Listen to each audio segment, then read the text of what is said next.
Welcome to First Time Buyer Stories. Today, I'm going to be chatting with the lovely Joe and Natalie, who are real life first time buyers. They're going to give us their insight on their own home buying journey. They will also be sharing some hints and tips to help you make better home buying decisions.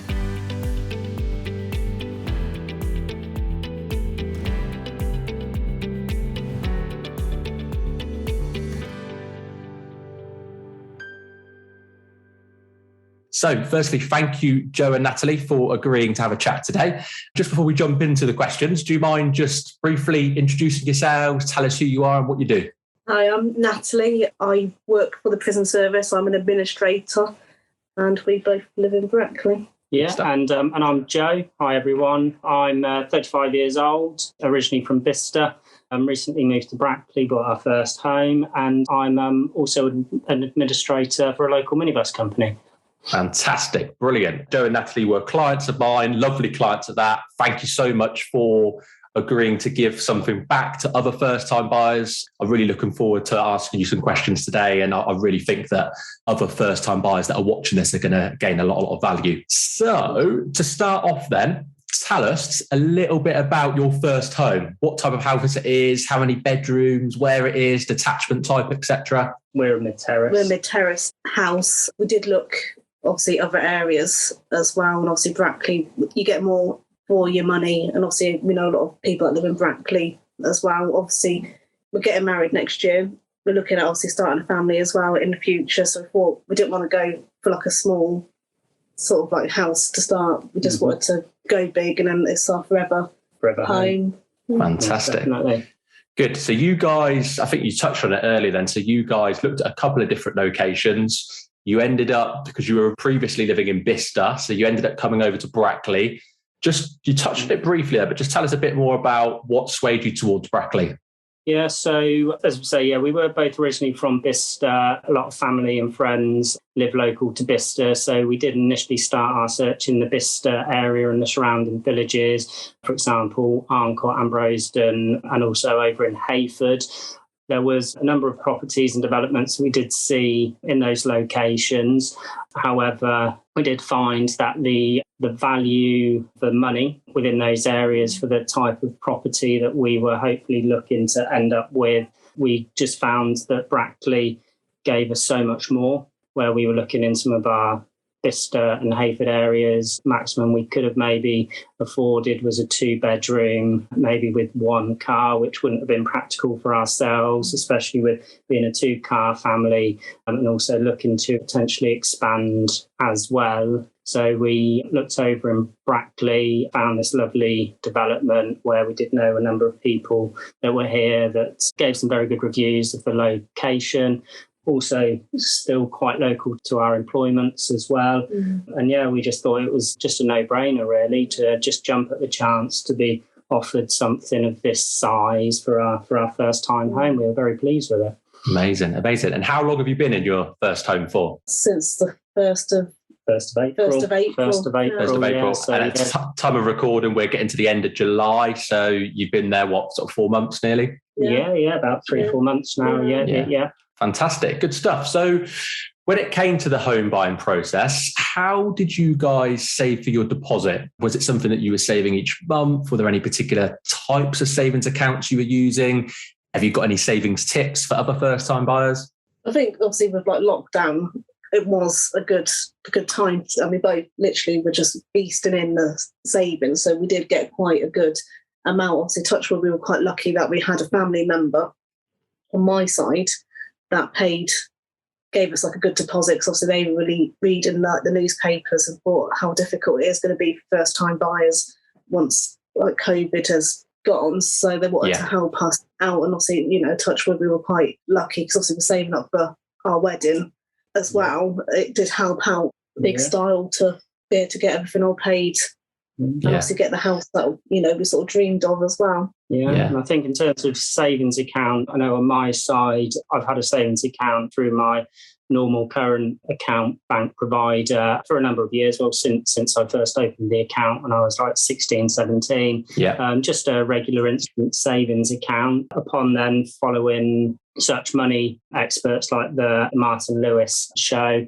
encouraged us to look at the Help to Buy ISAs. So I myself registered for one of those, started saving through that scheme as well. Maybe didn't save as much as I probably could have within that feature to really capitalise. That would probably be one thing that I would maybe recommend I would have done better if I did start the process again, was to, when I did start to save, is to really capitalise on the Help to Buy ISAs as well. Yeah. To really, say, maximise the savings and potential on that side. Great, good.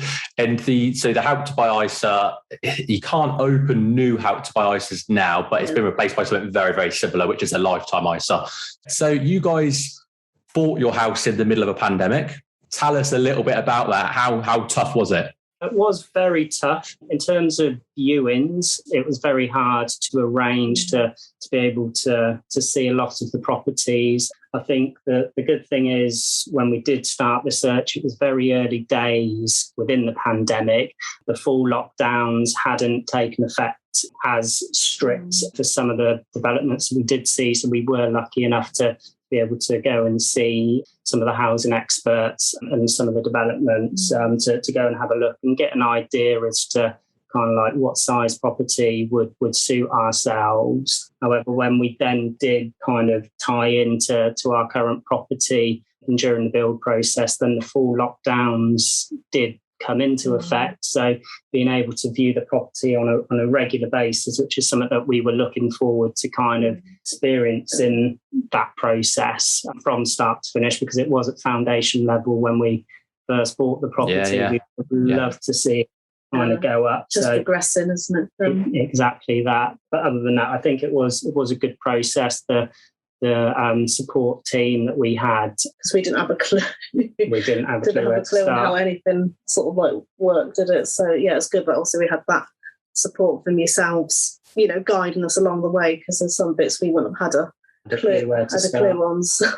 Yeah. So that's an interesting point. So tell us a little bit more about that support team. Who's in the support team, and what sort of value that provided to you guys? Yeah, so from day one, when we knew that it was a jump that we wanted to take, it's a serious jump to start looking at actually purchasing the property through experience and luckily knowing yourself within the advisory kind of team, we thought that we needed to kind of have an idea, firstly, what we could afford before we even started looking at properties. Didn't even start to go on to any property site and look at like fall in love with somewhere until we knew kind of what we could afford and how to go about that. So our first protocol was to source a mortgage advisor such as yourself. That call was fantastic call straight away. We had a very good insight following that as to how much we potentially could afford in both the new house market, but also the second-hand house market if we were looking down that route. Also kind of some of the tips on how we could maximise our lending potential. So that was fantastic. So we put all of those into action to make sure that we were doing it right first time. Then following on from there, every developer that we did see, so we ended up coming through Taylor Wimpey. They were the development that we came through, and the team within there. So we had our sales executive, Gavin, who's held our hand throughout this whole process. He's been fantastic. Our site manager, Wayne, again, so in terms of the house and the build process, they've been great, good advices. Just keeping regular contact with them throughout the whole process. They're there to help us. The site manager kind of answered every single one of our questions that we threw at them, no matter how silly the questions were. And then I think on the financial side of it, through your company, Joe has been absolutely fantastic as well. Keeping us updated on the emails and that. Yeah, very regular. I don't think there was a week went by that we didn't have an update as to what progress everything was going in terms of the mortgage application, the insurance side of things, the Help to Buy equity loan. We were updated throughout, and if there was something that we'd missed on a form, it was always picked up, and we'd always go back and rectify it. There was nothing left unturned, I don't think. It was just fantastic from start to finish. And as I say, we wouldn't recommend anyone hire. That's really kind. Thank you so much. And I think that just really highlights the importance of having a strong support team behind you. And obviously, I'm very grateful that you said very kind things about my company. So thank you for that. But also, Taylor Wimpey and the other people that are involved with the home buying process, it really does, in my experience, make the whole journey much more pleasurable, because we all know that buying a house is stressful. It can be frustrating. But, if you've got the right people in the right places with your best interests at heart, then it makes it a hell of a lot easier. So that's really good insight. And thank you for sharing that. What were the main obstacles that we know it's not always a bed of roses. So tell us a little bit about the obstacles that you faced. I would say I think at first it was some of the locations and properties that we did look towards.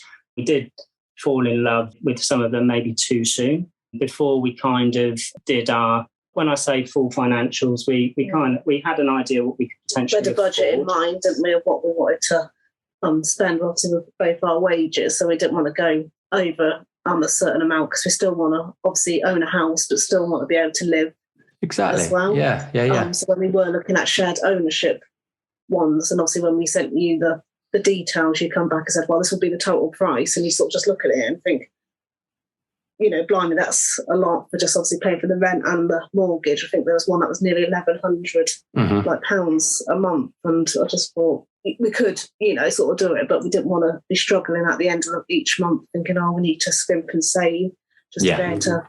No, exactly. Afford the house. And like I said earlier, obviously having to pay for a wedding as well. Weddings aren't cheap. So we want to get that paid off and all the bits and pieces for that as well. Yeah. So I think it was, that we kind of might have jumped at some of them before we kind of sat down and properly thought about it.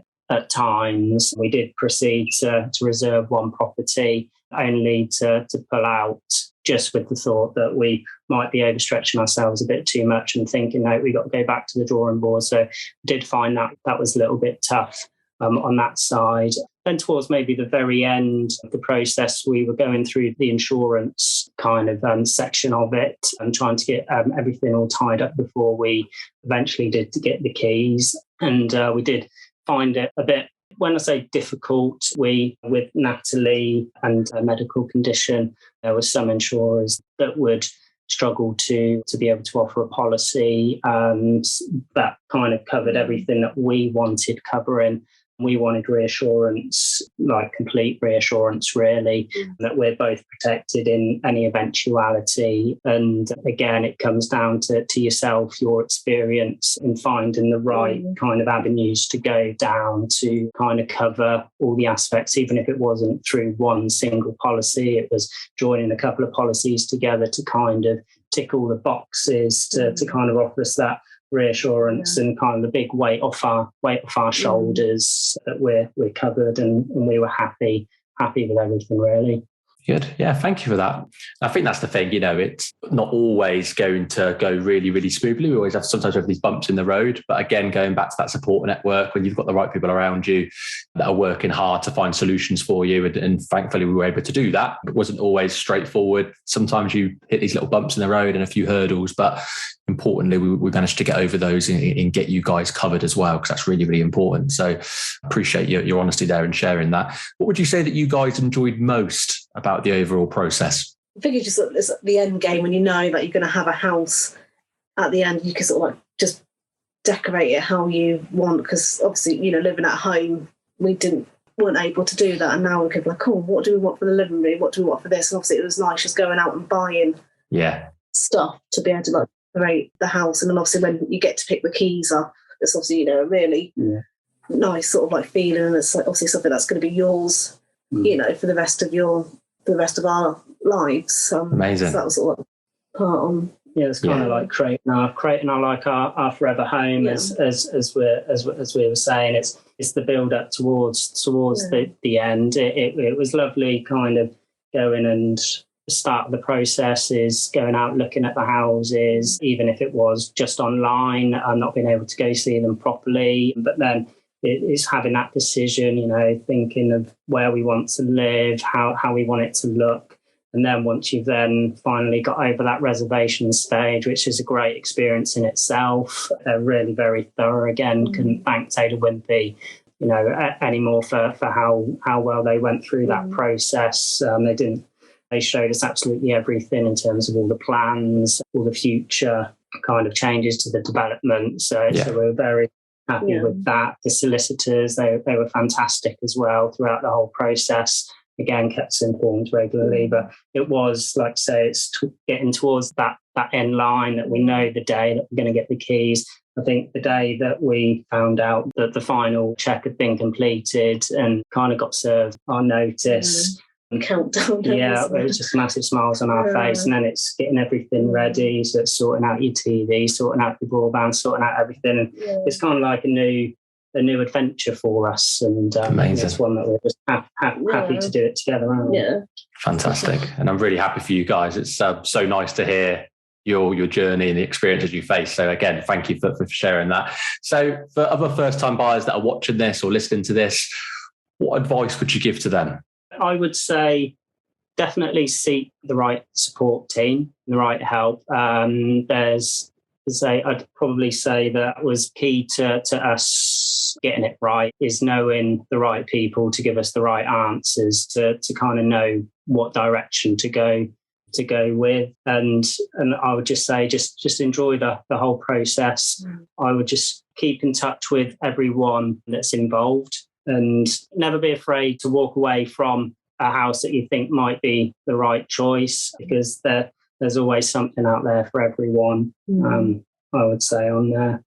But yeah, just enjoy the process. Just get as much information you can about the house and the area, the surrounding area of the house. But yeah, just enjoy it and go for it, I would say. Fantastic. Brilliant. And finally, I think I know the answer to this, but I'm keen to hear it from you guys. Was it all worth it? Most definitely. Definitely, 100% worth it. Yeah.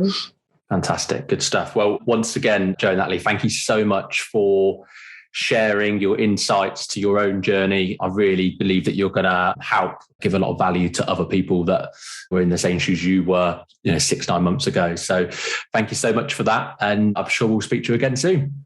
Thank you very much. Cheers.